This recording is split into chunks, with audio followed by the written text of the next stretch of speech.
dunia baru. Virtual ini menjadi reality, mendekati yang sesungguhnya. Nanti maka akan ketemu salah satu aplikasinya adalah VR, virtual reality, dan AR itu augmented reality ya. Jadi akan benar-benar dia muncul di dunia real ini, tapi dia sebenarnya adalah virtual.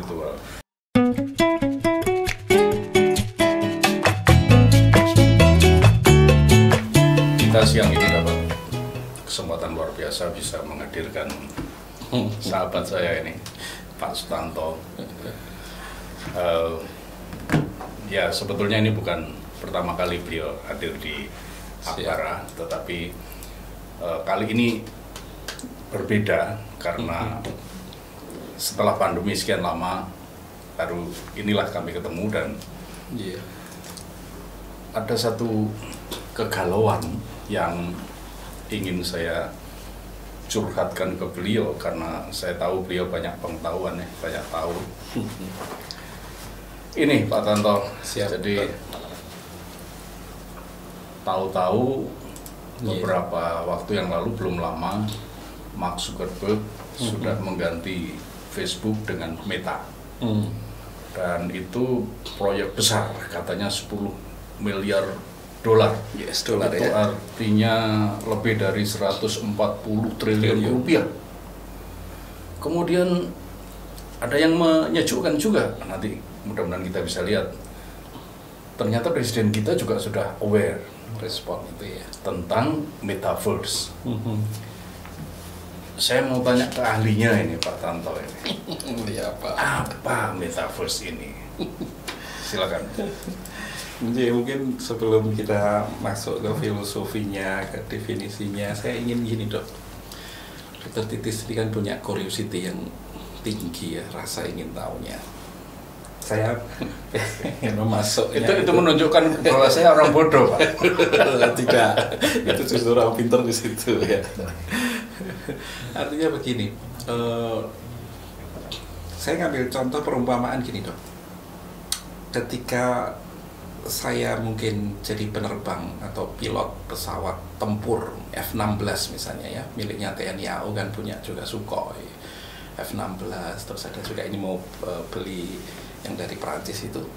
Saya tuh bayangkan gini, kalau saya penerbang pesawat tempur terus kemudian berlatih untuk tembak-tembakan pesawat, apa ya, kemudian pesawatnya ini naik semuanya terus saling tembak-tembakan, kalau kemudian salah satu kena, jatuh, berapa miliar kita rugi? Ratusan miliar itu. Ya. Tentunya kan tidak. Nah terus gimana agar saya menjadi penerbang atau istilahnya penerbang pesawat tempur yang bagus? Nah suka tidak suka mulailah kita masuk metaverse jilid 1. Pesawat ini akan kita simulasikan.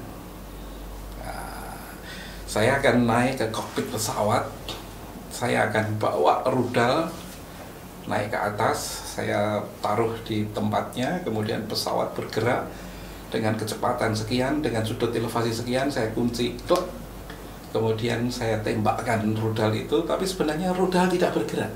Karena itu bukan real. Bukan real. Dan kemudian rudal ini akan bergerak berdasarkan kecepatan pesawat yang saya ambil dan manuver yang saya lakukan. Ya, kemudian target akan kena atau tidak itu bisa dilihat semua di layar. Gerakan daripada si misil ini tadi, rudal ini tadi akan mengikuti sebuah sistem namanya persamaan diferensial order 2 ya. Non-linear gitu kan. Nah, artinya kemudian semua calon-calon penerbang cukup duduk di studio seperti ini, melihat bagaimana itu loh, lihatan ya tadi pesawat benar-benar take off, terus di bawahnya itu ada rudal ditempelkan betul, tapi itu bukan rudal Dok, itu tingginya sama, beratnya sama, besarnya sama, tapi sebenarnya dia ini adalah sebuah alat yang dipakai untuk mengirim sinyal untuk bisa ditangkap di bawah. Kemudian kalau nanti dilontarkan dari sudut sekian dan dengan kecepatan sekian, maka rudal itu nantinya akan mengenai target sasaran. masuklah ini sebenarnya kita urusan metaverse. Jadi itu dunia virtual Iya. yang sebetulnya justru dibutuhkan ya, Iya. untuk sebelum kita membuat realita. Kalau Iya. misalnya analoginya dengan pesawat tempur. Iya.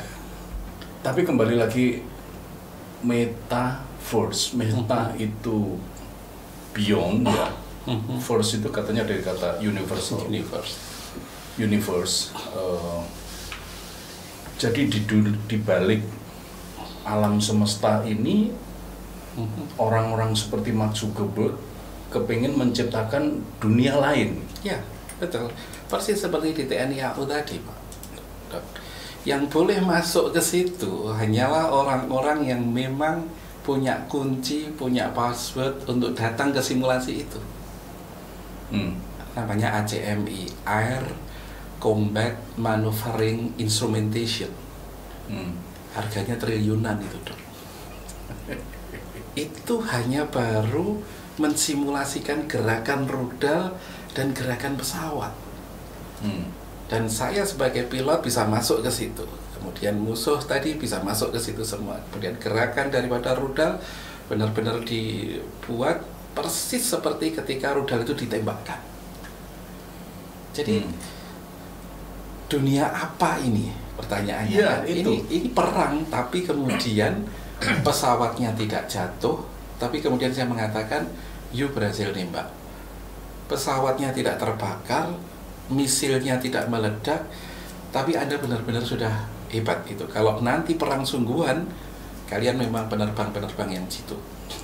Ini yang dunia virtual. Berarti kita bisa membangun sebuah dunia baru. Virtual ini menjadi reality, mendekati yang sesungguhnya. Nanti maka akan ketemu salah satu aplikasinya adalah VR, virtual reality, dan AR itu augmented reality ya. Jadi akan benar-benar dia muncul di dunia real ini, tapi dia sebenarnya adalah virtual. Sehingga butuh alat pembantu ya, alat tersendiri. Nah, cuma sama seperti yang saya tadi matur, ini ada satu himpunan, ini ada suatu alam, ini ada suatu suatu desain yang hanya bisa dimasuki oleh orang-orang TNI AU dan hanya oleh penerbang-penerbang saja. Kalau di metaverse yang bisa masuk siapa? Nah, akhirnya nanti akan membuat kafling-kafling seperti itu, Dok. Yang katanya bisa dijual belikan itu ya? Yes. Kalau kemudian Zuckerberg, oke, saya juga akan tertarik itu masuk ke ACMI. Tapi nanti perangnya tidak hanya antar pesawat, tapi juga kapal-kapal di laut juga ikut. Akhirnya dia akan masuk ke dunia militer, yang kemudian itu dia jual ke siapapun yang punya angkatan bersenjata di seluruh dunia ini. Mau latihan perang, tapi tidak perang, tapi jago-jago semuanya. Ya, nanti persis mengikuti itu gerakan rudalnya, gerakan pelurunya, gerakan pesawatnya, gerakan artilerinya, gerakan kapalnya. Nah, itu hanya untuk dunia tempur saja. Akhirnya dia mengkafling untuk militer ke depan itu. Sudah seperti itu, Dok. Dan dia jual alat itu ke militer saja. Dan saya tadi matur, itu triliunan. Hari ini Indonesia itu ada satu perusahaan yang sudah mulai anak-anak teman-teman saya di ITB itu, dan kemudian modelingnya menggunakan modeling matematika kami sudah meng-create itu, dan kemarin ditawarkan ke TNI AU. Ini kalau kita beli di luar harganya triliunan. Nah, saya mengatakan ini Pak Panglima, namanya Metaverse Jilid 1. Oke, sekarang kalau aplikasinya untuk non militer, ya masyarakat umum gitu, kira-kira bagaimana itu? Apa yang bisa kita lakukan di Metaverse itu? Nah, akhirnya sebelum kita masuk ke Metaverse itu ada satu keywords yang menarik, bahwa ketika saya bisa masuk ke sistem tadi, saya itu harus punya kunci, saya itu harus punya password yang unik, yang kemudian dengan uniqueness ini akhirnya saya bisa dikontrol. Orang seluruh dunia ke depan tidak hanya punya Gmail, yang dikontrol oleh Facebook, yang dikontrol oleh pihak Google kan. Hari ini kan kita dikontrol oleh mereka kan. Punya namanya Gmail dengan passwordnya, akhirnya kita bisa masuk yang disebut dengan email-emailan. Lah besok email-emailan ini saya ganti misalnya dengan sebuah rumah sakit, dunianya Dokter Titis. Kemudian di situ mau bicara apa? Ronsen, 3 dimensi, melihat semuanya. Maka kemudian saya punya passwordnya Gmail tadi itu. Saya punya rekam medis yang kemudian bisa dibaca oleh mereka. Maka saya masuk ke rumah sakitnya Zuckerberg tadi, sudah akan ketemu ahli-ahli jantung, ahli-ahli semuanya. Di dunia virtual, saya tidak perlu ke Amerika, saya tidak perlu kemana-mana, dok. Nah, akhirnya kata kunci ini tadi yang sekarang teknologi blockchain sudah mulai berjalan. The blockchain sendiri sebenarnya kata kuncinya cuma satu, yaitu permainan sandi. Setiap orang punya identitas virtual sendiri-sendiri. Nah, ini ke depan yang akan dipakai untuk monetizing-nya dari sini. Termasuk nanti hubungannya dengan cryptocurrency ya. Cryptocurrency sebagai alat bayarnya. Nah, tapi kemudian cryptocurrency ini saya serahkan dari akun panjenengan ke akun saya dan seterusnya adalah permainan passwordnya ini tadi. Nah, siapa yang mengendalikan itu? Adalah mereka yang mengkafling rumah sakit tadi dulu, yang mengkafling sistem pesawat tempur tadi, yang mengkafling.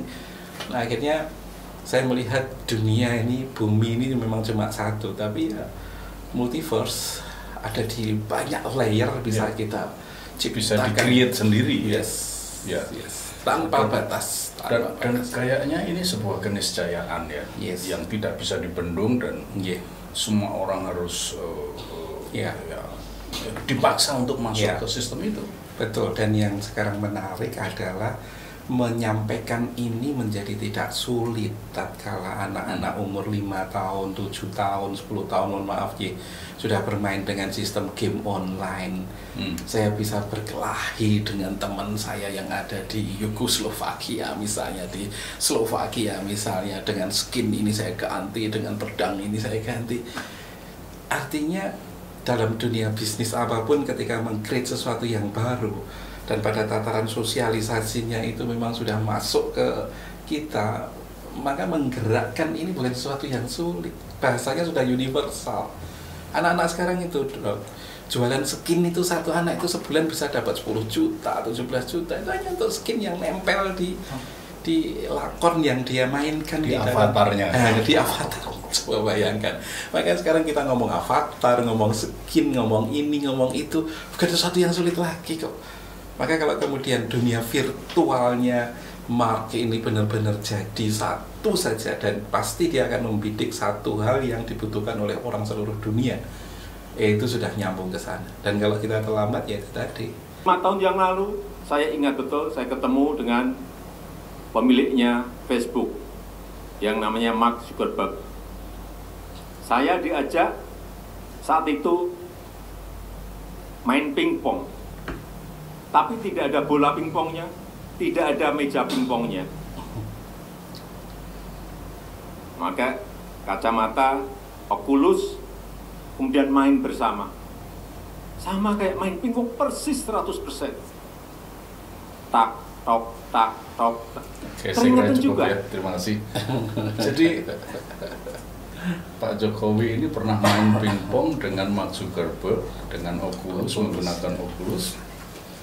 Tanpa meja, tanpa bat, tanpa bola, bisa main pingpong. Ya, sama kan dok, itu dengan ACMI tadi. Ya. Bola ini besarnya berapa, ketika dipukul dengan kecepatan sekian, dia akan memantul dengan sudut ininya sekian, kemudian sudut pantulnya sekian, sudah semuanya diinput ke sistem itu semuanya kok. Sehingga yang disebut dengan sistem table atau meja pingpong itu adalah seperti ini. Dia mengkafling meja pingpong itu tadi, sudah menjadi sebuah sistem. Sekali lagi, kafling itu bisa dijual belikan. Nah, akhirnya siapa yang tidak butuh untuk menjadi seorang pemain pingpong yang baik secara utuh, ketika semua ini dipetakan seperti pakai jaring tadi, ketika bola itu mantulnya di sini, nanti akan munculnya di sini, kalau kecepatannya sekian, ini akan sekian. Ini malah nanti ahli matematika seperti Pak Tanto bisa jadi pemenang. Saya bisa bayangkan, saya tinggal mengenerate data bahwa kecepatan orang main pingpong itu kalau istilahnya diklutik itu sak menit tok nek nyemet sak menit nek ngembalikan itu segini kecepatannya, itu kan tinggal saya generate semuanya toh, Dok. Ya. Lalu sekarang Momota main sama ginting saja kita sudah ngerti berapa probabilitasnya Momota akan menang mudah dan berapa probabilitasnya ginting akan menang dengan mudah. Itu ketemu semuanya dengan melihat data-data sebelumnya semuanya. Lah kalau saya lihat kaflingnya Jugenberg sampai ke badminton, ya data itu diambil semuanya. Dan itu yang diambil nanti itu semua aspek kehidupan kita. Yes. Dan kemudian sistem yang dibuat itu bisa mendorong seseorang untuk Ya. konsumtif, untuk membelanjakan uangnya di sektor tertentu. Ya. Jadi kita ini seperti diatur tadi itu ya, dikontrol betul. Bahkan saya pikir selera kita, selera kita nanti itu dikontrol, diarahkan. Makan siang ini harus menunya itu, makan malam nanti harus itu. Luar biasa ini. Privacy kita di mana kalau nanti masuk ke metaverse, Pak? Kita sudah tidak punya privacy. Hari ini kita main Facebook itu, kita main sosial media itu kan sebenarnya kita mengeluarkan semua urusan-urusan privasi kita ke dunia sosial, ya Dok. Iya kan? Saya mengupload foto hari ini, fotonya ini dengan statement ini, itu sudah oleh dia sudah dibaca dalam algoritmanya Pak Rantoi, senengane filsafat ini, senengane matematik ini. Maka ketika kemudian saya browsing, dia sudah menyajikan, ini loh ada Tolstoy ngomong kayak gini, ini loh ada Seneca ngomong kayak gini. Akhirnya ya semua yang saya ambil ya wilayah itu. Sosial media itu dulu kita punya dunia private yang kita taruh di dapur. Sekarang tidak. Itu sudah kita taruh di umum, silahkan lihat kami, silahkan baca kami. Nah, orang-orang yang bermain dengan algoritma inilah yang kemudian dia menang. Dia bisa membaca data itu semuanya gitu. Harusnya teknologi itu dibuat, diciptakan untuk memudahkan kehidupan kita. Bahkan tadi sempat Pak Tanto bilang harusnya saat ini tidak ada lagi orang miskin. Semuanya sejahtera. Bagaimana menjelaskan itu, Pak? Ya karena saya melihat teknologi ini kan sebuah kemudahan. Lawannya kemudahan itu kan kesulitan. Orang yang miskin itu kan terjadi karena dia mengalami kesulitan dalam menjalani hidup, kan? Iya, Dok. Saya tidak bisa nyuntik, kesulitan nyuntik kamu. Untuk dapat bisa nyuntik gimana? Kuasai teknologi nyuntiknya di mana? Di fakultas kedokteran, kan gitu. Sama, saya tidak bisa ini mengoperasikan komputer. Gimana? Ya sinau teknologi itu. Di mana? Ya di kampus itu atau di kursus itu. Nah, sekarang sudah muncul kursus itu. Kursusnya online, bisa diakses, mudah, gratis. Nah, selesai. Kemudian sudah di tangan semuanya. Masalahnya, mau tidak? Nah, akhirnya kan di situ, Dok. Coba bayangkan pergerakan siklus manusia ini. Dulu itu saya lihat orang nomaden berpindah tempat demi untuk bisa hidup, dan di sepanjang jalan mungkin akan dimakan hewan buas, akan kena musim dingin dan seterusnya. Itu kemudian dia bisa survive itu tatkala mereka sadar kita berkelompok, yuk terus nandur, bercocok tanam, kan gitu ya. Bertani. Nah, ketika sudah bicara itu, akhirnya mereka bicara kepemilikan. Kelompok, buatlah kerajaan, kekaisaran. Mulailah seneng perang, harus ditaklukkan sana. Manusia kan gitu ya, harus ditaklukkan itu. Ya, muncul perang dunia pertama, dunia kedua, wis ngeri itu. Ya, insaf, kemudian dibom atom semuanya. Nah, sekarang coba kita masuk dunia yang panjenengan sebutkan tadi. Apa ya kita masih mau mengulang toh 40 juta mati di perang dunia kedua? Ya, apa kita masih mau mengulang lagi toh? Perjalanan-perjalanan seperti itu? Kok kayaknya enggak. Sekarang muncul platform Wikipedia, platform berbagi namanya, misalnya Open Courseware. Saya kok melihat kecenderungan manusia akan menuju ke sana, Dok. Kecenderungan untuk kemudian mari kita sharing, mari kita berbagi. Ya, Covid saja loh. Di awal-awal kan berapa banyak yang meninggal. Tapi kemudian lantas turun, kenapa? Ya karena manusia sudah mulai mau membagi, men-sharing pengetahuannya tentang COVID itu sendiri yang pertama. Yang kedua, saya pernah membaca ya seorang ahli vaksin atau apa yang di Wimbledon berikan applause itu ya, standing applause karena dia memberikan salah satu penemu vaksin dan dia tidak mengambil royalti yang besar dari situ. Ini kan kemauan orang untuk membagi itu tadi, Dok. Dan saya ngelihat kecenderungannya sekarang ada ke situ. Ya, Wikipedia dulu itu ada namanya Britannica Encyclopedia. Ya, kita kalau mau membaca ensiklopedia itu harus beli itu. Berapa mahal sekali. Hari ini ada semua di Wikipedia kok. Siapa yang nulis? Semua orang seluruh dunia. Mau tanya tentang apa? Geladak, Solo Kauman, ada yang menulis, ada yang menerjemahkan semuanya. Semuanya sudah ada di situ. Nah, saya melihat sekarang kesulitan itu muncul tatkala memang akses kepada kemudahan itu ditutup. Sekarang tidak. Saya tidak lolos SBMPTN sudah banyak cerita yang anak-anak hebat itu. Nggak iso kuliah neng UNS, nggak iso kuliah neng UGM. Aku kemarin menang itu neng kompetisi di Airbus, mengalahkan engineering hebat dari Airbus misalnya, seperti anak itu. Muda yang dari Solo Tigo itu ya, Arfian dan teman-temannya. Saya lihat itu otodidak ya, sangat otodidak sekali, belajar dari internet. Ya, nah akhirnya kata kuncinya kan internet. Internet ini barang apa, Dok? Ini nanti akan mendekati yang disebut dengan metaverse tadi. Internet ini barang apa? Saya tanya ke anak saya, coba kamu beli internet itu beli apa? Pakai data, di barangnya itu mana? Kemudian ketika itu kamu beli, kamu sanggup menggabungkan dirimu dengan teman-temanmu yang ada di seluruh dunia ini kok. Barang apa itu? Barang virtual. Nah, kembali ke metaverse, nanti kita akan membeli kafling-kafling itu di dunia virtual. Menaikkan levelnya sedikit, tidak sekedar berinternet tapi sudah beravatar, sudah blockchain ya.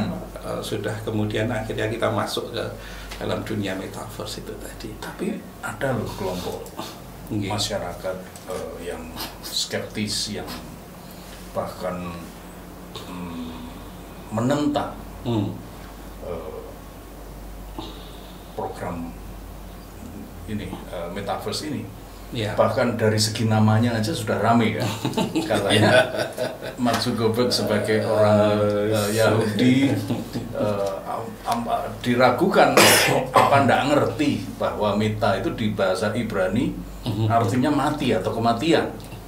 Jadi ini dalam proses ya. Padahal metaverse sendiri belum lahir, tapi gemanya sudah sedemikian. Itu ngelihat gini, Dok, ketika ada pintu bisa buka sendiri, itu kalau orang Barat itu metakognitif, metafisika. Tapi menjelaskannya karena di situ ada sensor yang menangkap kita mau masuk, suhu tubuhnya berbeda, akhirnya dia memerintahkan kepada mekanik untuk menggerakkan pintu buka sendiri. Nah, kalau kita enak pintu buka sendiri, apa yang difikirkan? Enak sing tunggu ngono kuwi. Wis gak masuk plus ini metafisika ratek ke sini saya pikir. Kalau sampai di situ ilmu pengetahuan tidak akan bergerak. Ilmu pengetahuan akan berhenti. Nah, pendekatan kita bolehlah hal yang gaib, saya percaya. Tapi di dalam konteks metaverse itu kita diajak, Dok, untuk berpikir secara metakognitif seperti ini, metafisika seperti ini, yang semuanya bergerak berdasarkan hukum fisika, hukum biologi, hukum alam. Hukum alam itu tidak bisa makanya kemarin saya senang itu Pak Nadiem mengenalkan namanya filosofi teras itu, buku kuning itu ya.